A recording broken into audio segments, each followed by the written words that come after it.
उत्तराखंड में हो रहे चुनाव नतीजे को लेकर बता दें कि चुनाव सिर्फ जीत हार का खेल नहीं होता, ये एक आईना होता है जनता के भरोसे, प्रशासन की तैयारी और सिस्टम की ईमानदारी का। और इस बार उत्तराखंड के पंचायत चुनावों ने ये भरोसा और भी मजबूत कर दिया है। राज्य के 12 जिलों में चल रही त्रिस्तरीय पंचायत चुनाव की मतगणना पूरी तरह शांतिपूर्ण और पारदर्शी माहौल में जारी है। सीमांत इलाकों से लेकर पहाड़ी और मैदानी जनपदों तक हर जगह सरकार और प्रशासन ने अपनी जिम्मेदारी को बखूबी निभाया है। खटीमा, सितारगंज, टिहरी और हल्द्वानी जैसे इलाकों में मतगणना की शुरुआत सुबह 8 बजे से हुई। डीएम, एसपी और सीडीओ जैसे बड़े अधिकारी खुद मौके पर पहुंचे। स्ट्रांग रूम की सील खुलने से लेकर वोटों की गिनती तक हर स्टेप पर बारीकी से नजर रखी गई। सीएम पुष्कर सिंह धामी की अगुवाई में ये साबित हुआ कि जब सिस्टम एक्टिव होता है तो लोकतंत्र और भी मजबूत होता है। खटीमा में सीडीओ देवेश सासिनी, टिहरी में डीएम नीतिका खंडेलवाल और चंपावत में एसएसपी आयुष अग्रवाल जैसे अफसरों ने मैदान में उतरकर व्यवस्था को कंट्रोल में रखा। वहीं सितारगंज से रितु वैद की जीत हुई है। चोरगलिया में लीला विष्ट जैसी महिला उम्मीदवार की बम्पर जीत इस बात का सबूत है कि जनता अब चेहरा नहीं, काम देखने लगी है। चुनाव प्रक्रिया के दौरान कहीं कोई बड़ा विवाद नहीं, कोई बवाल नहीं, और ये सब सिर्फ इसलिए मुमकिन हो पाया क्योंकि सरकार ने पहले से तैयारी पूरी कर रखी थी।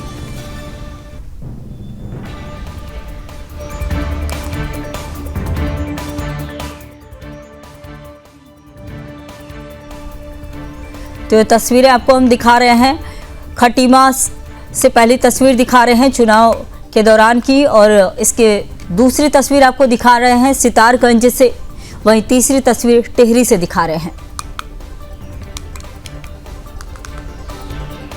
तो तीनों तस्वीरों में आप देख सकते हैं आज चुनाव के दौरान जो है सुरक्षा व्यवस्था से लेकर प्रशासन पूरी तरह से मुस्तैद थी और एक शांतिपूर्ण तरीके से चुनाव प्रक्रिया कराई जाए। तो मतगणना के दौरान आज जो है प्रशासन पूरी तरह एक्टिव रहा। तो ये तीनों तस्वीरें आपको खटीमा, सितारगंज और टिहरी से दिखा रहे हैं जहां मतगणना के दौरान प्रशासन पूरी तरह से सख्ती से अपनी नजर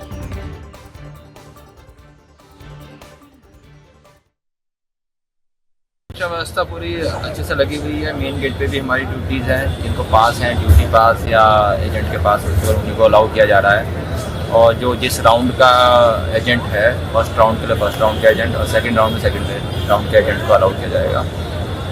मीडिया गैलरी बनी हुई है, सबका एक डिफाइंड है कि किसको कहाँ तक जाना है। तो सुरक्षा व्यवस्था पर्याप्त है। चल रही है, हमारी सभी 9 ब्लॉक्स में काउंटिंग हो रही है। इसको देखते हुए पुलिस के द्वारा पूरी तैयारी कर ली गई है। सभी जगह पुलिस फोर्स मौजूद है और जो भी अधिकृत लोग हैं उन्हीं को अलाउ किया जा रहा है। सभी जगह शांतिपूर्वक तरीके से काउंटिंग अभी तक चल रही है। मेरी सभी से अपील भी है कि जो भी जनता का फैसला आता है उसका सम्मान करें और शांति व्यवस्था बनाएं। देखिए, आज हमारे जो समय अंतर्गत मंडी स्थल खटीमा पे हमारे यहाँ पे समस्त कार्मिक की तरह हमारी जो चुनाव की मतगणना है वो चल रही है। एंड हमारे यहाँ पे फर्स्ट राउंड 10 बजे तक हो चुका है पूरा। बहुत पीसफुल यहाँ पे हमारी काउंटिंग चल रही है। एडिक्वेट प्रेपरेशन है हमारे यहाँ पे। अराउंड 150 पुलिस पर्सनल्स और अराउंड 350 काउंटिंग स्टाफ हमारा लगा हुआ है। एंड हम देख रहे हैं, एस्टिमेट कर रहे हैं कि हमारा टाइम के अंतर्गत जो हमने एस्टिमेट किया है उसके अंतर्गत हमारी पूरी काउंटिंग प्रोसीजर कंप्लीट हो जाएगा। कल सभी को निर्गत कर दिए गए थे। यहाँ पे मेन यही रहता है कि जब काउंटिंग होती है तो एक तो पारदर्शी तरीके से हो, सभी अपना शांतिपूर्वक आए, जितने भी अभिकर्ता हैं और प्रत्याशी भी हैं वो स्वयं भी आए, अपनी अपनी काउंटिंग जिस राउंड में हो रही है उसको देखें और संतुष्ट होकर ही जाएं। और मीडिया बंधुओं को भी यही है कि वो आएँ और सहयोग से शांतिपूर्वक जो भी प्रक्रिया है उसको देखिए, उसका आकलन करें। तो उस तरीके से सब कुछ चल रहा है शांतिपूर्वक। जो निर्वाचन आयोग के पर्यवेक्षक है वो भी खुद यहाँ मौजूद है। तो शांतिपूर्वक चंबा ब्लॉक में यहाँ काउंटिंग चल रही है। उसके अलावा हमारे द्वारा और अन्य ब्लॉक का भी निरीक्षण किया जाएगा और यही पूरा प्रयास रखा जाएगा कि शांतिपूर्वक काउंटिंग हमारी समाप्त हो। स्थिति पूरी तरीके से सामान्य है और बहुत सुचारू तरीके से प्रक्रिया शुरू हुई है। लगभग 287 बूथों की आज जो है मतगणना का यहाँ पे चल रहा है, जिसमें 40 बीडीसी मेंबर हैं और लगभग 7 जिला पंचायत की सीटें हैं। अभी पहले चक्र की जो है मतगणना चल रही है। लगभग 8 चक्रों में ये मतगणना पूरी होगी। तो सभी ड्यूटियां लगी हुई हैं। कानून व्यवस्था के दृष्टिगत भी वरिष्ठ अधिकारी यहाँ पे उपस्थित हैं और सभी स्थिति सामान्य है। जिलाधिकारी के द्वारा भी लगातार इसको देखा जा रहा है। तो कहीं भी कोई समस्या नहीं, बहुत स्मूथ और शांतिपूर्वक तरीके से व्यवस्थाएं चल रही हैं। इसी पर चर्चा करने के लिए मेरे साथ जुड़ चुके हैं आशीष नौटियाल, जो कि प्रदेश प्रवक्ता हैं, कांग्रेस से हैं, और साथ ही सुनीता जी जुड़ चुकी हैं, जो कि बीजेपी से प्रवक्ता हैं। सबसे पहले मैं सुनीता जी आपके पास आना चाहूंगी। जैसा कि बार बार जो है जो मुख्यमंत्री पुष्कर सिंह धामी हैं, उनकी चर्चा की जा रही है कि उनकी अगुवाई में जिस तरह से चुनाव किया गया और बहुत ही पारदर्शी तरीके से चुनाव किया गया, शांतिपूर्ण तरीके से चुनाव किया गया, तो इसे क्या आप ये कहेंगे कि ये जो चुनाव जो है इसमें साफ सुथरा रखने की जो पूरी तरह से कोशिश की गई बीजेपी के द्वारा? सिर्फ जीतने पर बीजेपी ने ध्यान नहीं दिया, बल्कि एक पारदर्शिता दिखाने की कोशिश की है। जी बिल्कुल संगीता जी, देखिए जिस प्रकार से अभी चुनाव के रुझान आ रहे हैं और लगातार जो है भाजपा समर्थित कैंडिडेट्स भी आगे जीत लेकर आ रहे हैं। सभी को बधाई है और सभी को शुभकामनाएं हैं।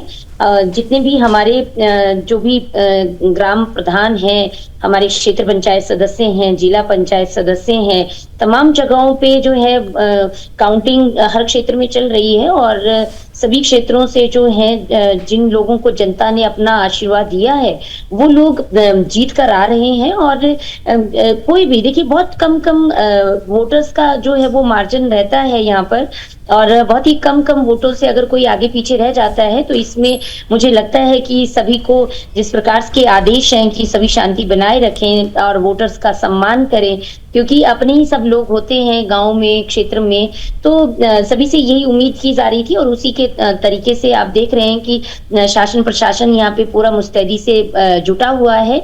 बहुत ही शांतिपूर्ण ढंग से चुनाव आयोग की तरफ से भी पूरा 2 चरणों में चुनाव कराए गए, वो भी बहुत ही बेहतरीन तरीके से हुए थे। और आज जो रिजल्ट जिस प्रकार से 8 बजे से जो काउंटिंग हो रही है, जगह जगह से रुझान आ रहे हैं और जनता ने सभी को अपना आशीर्वाद दिया है। जनता का जो भी हम लोगों को आशीर्वाद मिला है, हम उनके आभारी हैं। और हमारी कोशिश ये है कि जहाँ जहाँ पे जो हमारे लोग कहीं पे जो हमारे समर्थित लोग थे, अगर कहीं पे पीछे रह भी गए हैं तो भी जनता का सम्मान है, उन्होंने जो आशीर्वाद दिया है उसको सिरोधार्य करें। तो मैं आना चाहूंगी कांग्रेस के प्रवक्ता आशीष जी के पास। आशीष जी, ये बताइए, जिस तरह से चुनाव हुए और जो नतीजे आ रहे हैं और जिस तरह से निष्पक्ष तरीके से चुनाव किया गया, तो इसे हम लोकतंत्र की जीत तो मान ही सकते हैं। देखिए संगीता जी, ये चुनाव पहली बात तो जो है आप कह रहे हैं निष्पक्ष हुआ ही नहीं। इसमें तो सरकार ने पूरी बेईमानी करी। आप जब चुनाव होना चाहिए था तब आपने चुनाव नहीं किया, उसकी डेट को आप आगे खिसकाते लाए। उसके बाद आपने भरी बरसात में चुनाव को करने का काम किया, जिसमें लोगों को बड़ी समस्याओं का सामना करना पड़ा। वोटर लिस्ट में आपने हेराफेरी की, आपने वोटों को प्रभावित किया, आपने एक वोटर को जो है 2 जगह वोट डालने का अधिकार दिया। आप सबको पता है जब 6 महीने हो जाते हैं तो कोई भी जो है 2 जगह वोट डाल सकता है। तो आपने जबरदस्ती जो चुनाव को प्रभावित करने के लिए 6 महीने का समय लिया, उसके बाद एक ही वोटर से 2 जगह वोट डलवाने का काम किया। निष्पक्ष तो बिल्कुल नहीं है। लेकिन जो भी चुनाव हो गया और जो चुनाव में हमारे प्रत्याशी जीते हैं, जितने भी हमारे प्रत्याशी जीते हैं, उन सबको मैं शुभकामनाएं देना चाहूंगा। उन्होंने चुनाव जीता, लेकिन हाँ, एक पहाड़ के अंदर डर का माहौल है। डर का माहौल भारतीय जनता पार्टी से है, क्योंकि अभी तो सिर्फ चुनाव हुए हैं, अभी ब्लॉक प्रमुख के चुनाव भी होंगे और जिला पंचायत अध्यक्ष के चुनाव भी होंगे, जिसमें भारतीय जनता पार्टी हर तरीके से इन दोनों चुनाव को जीतने का काम करेगी। इसमें धन बल का प्रयोग किया जाएगा, इसमें इनके गुंडे आएंगे, वो लोगों को उठाने का काम करेंगे। जो आज प्रत्याशी जीता है वो डरा हुआ है कि उसे भारतीय जनता पार्टी का कौन सा नेता उठाकर कहां ले जाएगा। ये बड़ा ऐसा समय है जिस समय जीतने के बाद आदमी को और डर लगता है कि मैं रात को अपने घर रहूंगा कि नहीं रहूंगा। तो इस प्रकार से भारतीय जनता पार्टी निश्चित, मुझे पूरा विश्वास है कि चुनाव को तो करा दिया, लेकिन अभी भी लोगों को डराने धमकाने का काम करेगी। निष्पक्ष चुनाव बिल्कुल नहीं हुआ, हम इसे निष्पक्ष नहीं मान सकते, लेकिन जो भी हुआ है, जो जीते हैं उनको हम शुभकामनाएं देना चाहते हैं। उनको शुभकामनाएं, आप चाहे जैसे भी जीते, आप अपने क्षेत्र का विकास करें, जो हमारा जो मानना है वो होना चाहिए। लेकिन कांग्रेस तो लंबे समय से ही चुनाव कराने की प्रक्रिया कह रही थी, बार बार कह रही थी, आज फिर चुनाव कराए गए। सुनीता जी, ये बताइए, जैसा कि अभी बोल रहे थे कि बीजेपी के गुंडे आएंगे और बार बार आशीष जी का ये कहना था कि निष्पक्ष नहीं हुआ है चुनाव, लेकिन वहीं जो जीते हैं उन्हें वो शुभकामनाएं भी दे रहे हैं और वहीं यह भी कह रहे हैं कि बीजेपी के गुंडे उन्हें परेशान भी कर सकते हैं और कई वोटर्स को लेकर भी वो सवाल उठा रहे हैं। सुनीता जी, जवाब दीजिए। देखिए ऐसा है संगीता जी, कांग्रेस विलाप तो हमेशा हर चुनाव में आपने देखा, ऐसा ही विलाप ये हमेशा करते हैं। कभी तो चुनाव आयोग जो संवैधानिक संस्था है वो खराब है, कभी ये चुनाव में जो है वहां पे चुनाव आयोग के सामने तंबू गाड़ के बैठ जाते हैं कि अंदर जो है वो बदमाशी चल रही है। तो ये तो इनका बहुत पुराना पैंतरा हो गया कि जब ये हारने लगते हैं तो ये जो है ठीकरा दूसरों के सिर पे फोड़ते हैं, चाहे चुनाव आयोग हो, चाहे कोई संवैधानिक संस्था हो, चाहे कहीं पे भी हो।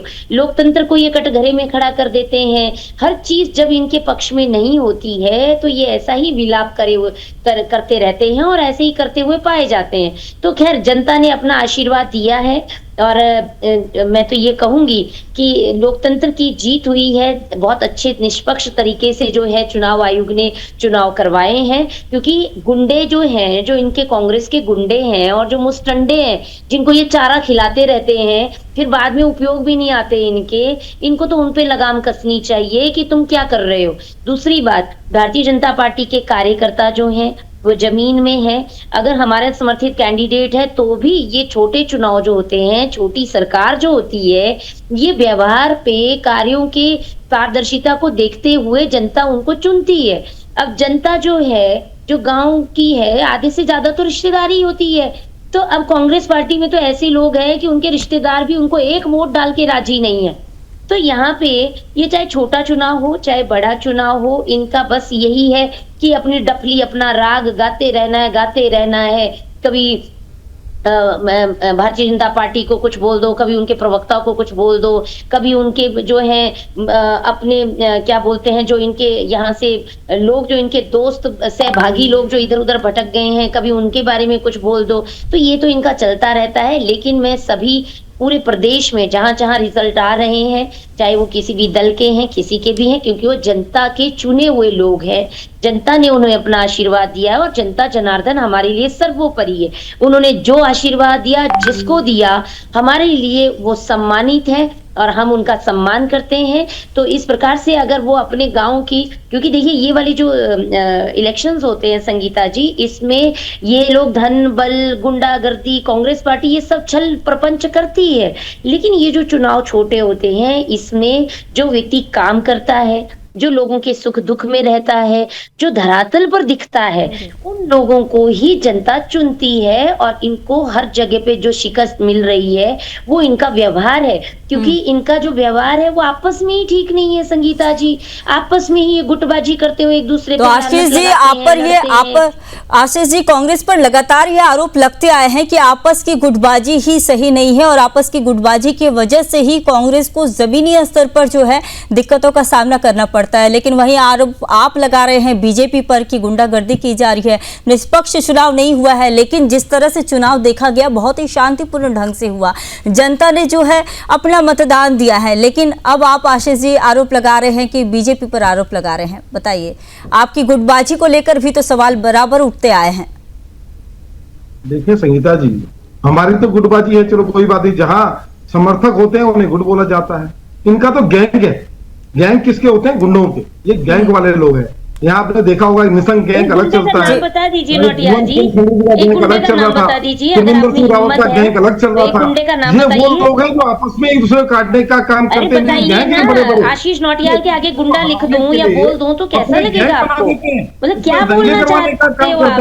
बताइए, मुख्यमंत्री ना बन जाए तो निशंक जी ने अपना गैंग बना दिया, वहाँ त्रिवेंद्र जी ने गैंग बना दिया, तीरथ का गैंग चल रहा था। तो ये लोग तो गैंग वाले लोग हैं। गुंडागर्दी होती है तो इसका मतलब ये है कि सब जगह गुंडागर्दी हो रही है। एक्चुअली संगीता जी, दरअसल कांग्रेस के जमाने में, कांग्रेस के दौर में बूथ कैप्चरिंग हुआ करती थी। और मैं कहूँ कि आज जो है, आज तो सोशल मीडिया का जमाना है। अगर उस वक्त सोशल मीडिया इतना एक्टिव होता तो कांग्रेस के जो आपको सरपंच है वो दिखते।